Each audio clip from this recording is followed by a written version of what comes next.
اعوذ باللہ من الشیطان الرجیم بسم اللہ الرحمن الرحیم والصلاة والسلام علیک یا سیدی یا رسول اللہ وعلی آلک و اصحابک یا سیدی یا حبیب اللہ۔ الحمدللہ داتا دربار حاضر ہیں، تو دربار شریف کے سین سے آپ کو ایک روایت سناتے ہیں۔ وعن القاسم بن محمد قال دخلت على عائشة فقلت یا اماہ اکشفی لی عن قبر النبی صلی اللہ علیہ وآلہ وسلم۔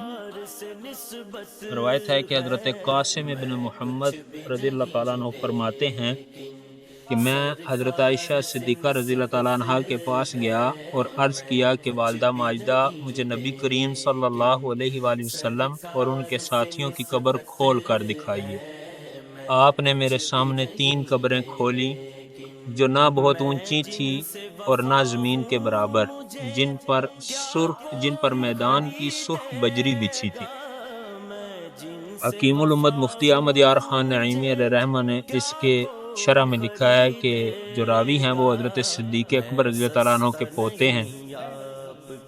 حجرہ شریف بند رہتا تھا جس میں مہر نبوت کے پہلو میں 2 بدر منیر سو رہے ہیں۔ اس کی چابی حضرت عائشہ صدیقہ رضی اللہ تعالیٰ عنہ کے پاس رہتی تھی۔ جسے زیارت کرنی ہوتی وہ آپ سے حجرہ کھلوا کر زیارت کرتا تھا۔ اس سے معلوم ہوا کہ بزرگوں کی قبر پر مجاور کا رہنا، وہاں قبر کا انتظام کرنا، چابی اپنے پاس رکھنا سب سنت صحابہ ہے۔